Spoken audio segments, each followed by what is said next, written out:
S'il y a bien un joueur que j'attends vraiment avec impatience dans cette équipe du Maroc, les frères.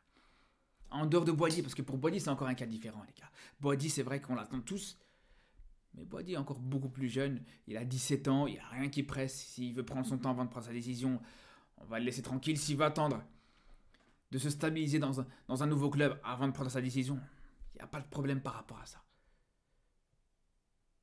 Mais par contre, celui que j'attends avec impatience, les frères, celui que pour moi, il doit rejoindre cette sélection marocaine le plus rapidement possible, c'est El Yanaoui, les gars. Clairement, c'est vraiment El Yanaoui. Parce que là, déjà, c'est un joueur qui est beaucoup plus vieux. Il va avoir 24 ans. C'est un joueur qui est beaucoup plus installé, qui est beaucoup plus en place dans sa carrière. Ça fait 2 saisons complètes où il est titulaire indiscutable du côté du RC Lens, c'est pas rien. Ça fait plus d'1 an que cette sélection marocaine et que Regragui lui court après. Donc au bout d'un moment, les gars, il va falloir qu'il prenne sa décision. Vraiment, au bout d'un moment, je pense que c'est le moment ou jamais, les gars. Parce que ce mois de juin, pour moi, c'est vraiment un moment charnière pour la préparation de la CAN, les gars. Et d'ailleurs, c'est ce que Regragui dit lui-même depuis le début de ses préparations, de ses qualifications pour la CAN, etc. Il dit que c'est à ce moment-là où vraiment cette équipe nationale du Maroc devra être prête pour cette CAN. Au mois de juin, tu seras à moins de 6 mois de la Coupe d'Afrique. Il te restera plus que 3 rassemblements avant la CAN. Tu y seras quasiment.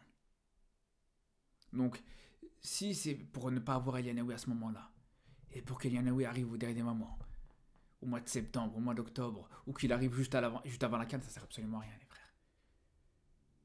Parce que pour moi, au-delà du fait que c'est bien sûr important qu'il rejoigne cette sélection marocaine, par rapport au fait, bien sûr, que voilà, on a envie de récupérer ce joueur-là, que c'est un joueur qui pourrait être utile, que c'est un joueur que on veut surtout pas perdre au profit de l'équipe de France, c'est sûr et certain. Mais en dehors de ça, les gars, pour moi, c'est un joueur qui peut changer la donne. Ça peut être une pièce manquante du puzzle qu'est cette sélection marocaine, les gars. Pour moi, ça peut régler tous les problèmes, ou quasiment tous les problèmes de cette sélection marocaine, les frères. Je vous le dis. Comme vous savez, c'est un joueur qui joue au poste de milieu défensif, qui peut jouer numéro 6, qui peut jouer numéro 8. Bref, c'est un milieu de terrain qui peut jouer à quasiment tous les postes au milieu de terrain.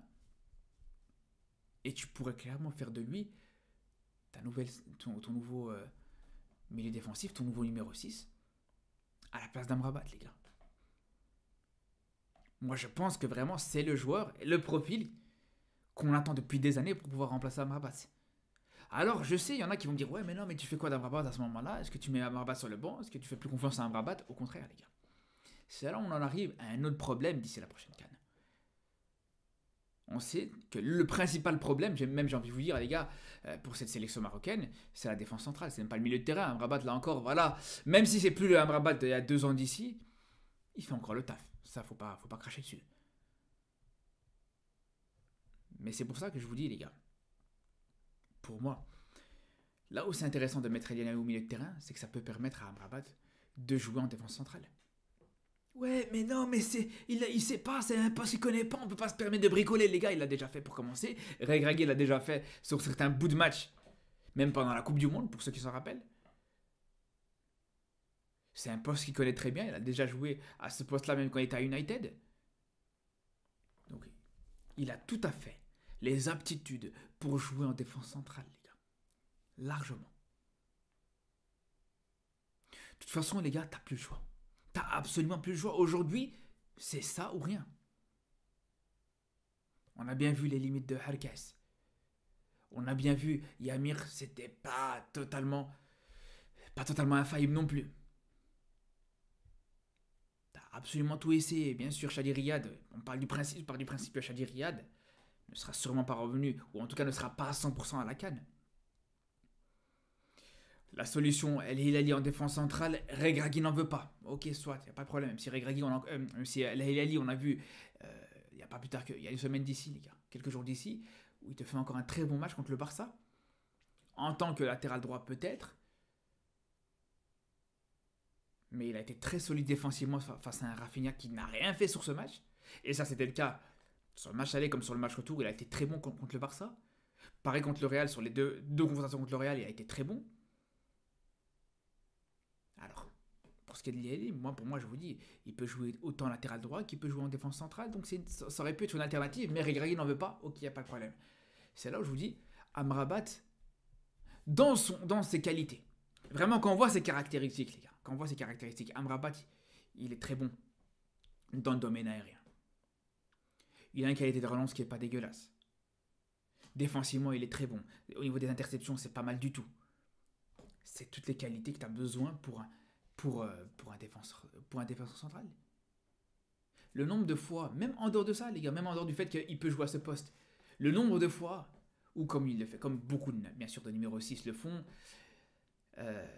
il se comporte comme troisième défenseur central à la relance pour faire les fameuses sorties la volpienne et de rechercher des ballons au cœur de cette défense. Donc voilà, pour ce qui est de la relance, c'est quelque chose qu'il a l'habitude de faire. Et défensivement, est-ce qu'aujourd'hui on peut s'inquiéter d'Amrabat? De toute façon, dans tous les cas, moi je pars du principe, dans ma vision du football, et je pense que même si on s'intéresse même à ce sport de manière générale sur l'aspect des caractéristiques des postes, je pense que quasiment n'importe quel numéro 6, n'importe quel bon numéro 6 avec un style défensif, hein. On ne parle pas des numéros 6 modernes ou des numéros 6 un petit peu à la Pirlo, à la De Jong, etc., qui sont un peu plus offensifs, un peu plus portés vers l'avant. On parle vraiment des vrais numéros 6.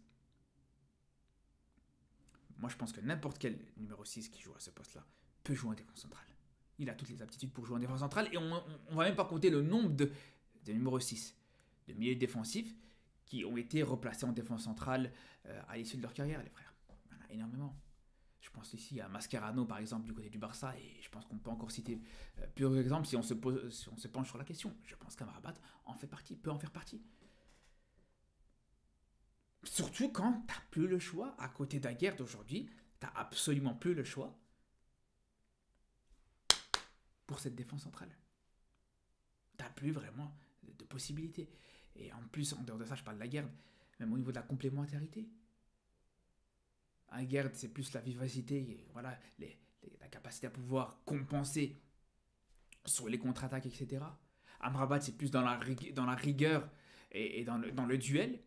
Même si bien sûr là on caricature, mais bref, pour moi, ils peuvent totalement être complémentaires. Je ne comprends même pas comment c'est quelque chose c'est quelque chose dont personne ne parle, les gars. Pour moi, c'est vraiment la solution qui te tombe sous le nez. Et après, pour revenir sur El Yenaoui, les gars, pareil, El Yenaoui, milieu défensif, numéro 6 devant la défense, ou avec un double pivot avec un autre joueur défensif, ou avec un autre milieu de terrain à côté de lui, pour moi c'est tout à fait réaliste, les gars. Vraiment, c'est largement réaliste. Lui aussi, pareil, El Yenaoui, très bon dans les interceptions. Dans le duel aérien aussi, il est pas mal. Je crois qu'il mesure plus d'1m85. Enfin, aux alentours de 1m80 et 1m85 en tout cas.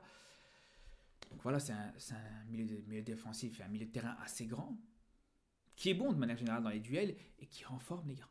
Qui est dans une très grande forme. Mais il faut voir juste son dernier match, sa dernière masterclass qui était ce soir contre Monaco pour la dernière journée de Ligue 1. Il enchaîne les performances contre l'OM. Sur le dernier match aussi, il a été très bon. Bref, de manière générale, les gars, je vous le dis, El Yenaoui, pour moi, c'est un joueur qui peut être intéressant et qui peut même apporter une certaine plus-value offensive dans cette sélection marocaine. Parce que je vous parlais des problèmes défensifs qu'on avait dans cette équipe et par rapport à la défense centrale. Mais il y a aussi le problème d'animation offensive. C'est un petit peu de cette frilosité offensive, de cette animation offensive un petit peu qui reste assez légère quand tu tombes face à un bloc bas. Et je pense qu'un El Yenaoui, qui offensivement reste meilleur qu'Amrabat, je pense que là aussi il pourra t'apporter une plus-value. Bref, j'espère vraiment que, déjà, pour commencer, j'espère que voilà, il répond à présent. Parce qu'on entend parler du fait que voilà, il risque d'être convoqué. Je vois que ça circule un petit peu partout, cette info circule un petit peu partout dans différents médias marocains, francophones et arabophones. J'espère que ça va se confirmer, que cette info déjà, que cette rumeur, elle est fondée, que c'est pas juste une rumeur qui est sortie nulle part, ça c'est une première chose, et surtout qu'en cas de convocation, qu'il va répondre présent, les gars. Alors vraiment, j'espère vraiment que ça va être le cas. Mais bref, on se retrouve de toute façon très bientôt, les gars. Je pense que la liste devrait arriver très prochainement, dans les prochains jours, si je dis pas de bêtises, normalement même dans cette semaine. Vu que on est déjà à 2 semaines du prochain rassemblement. Mais bref, On se dit à très bientôt les gars pour de nouvelles vidéos et surtout d'ici là, prenez soin de vous.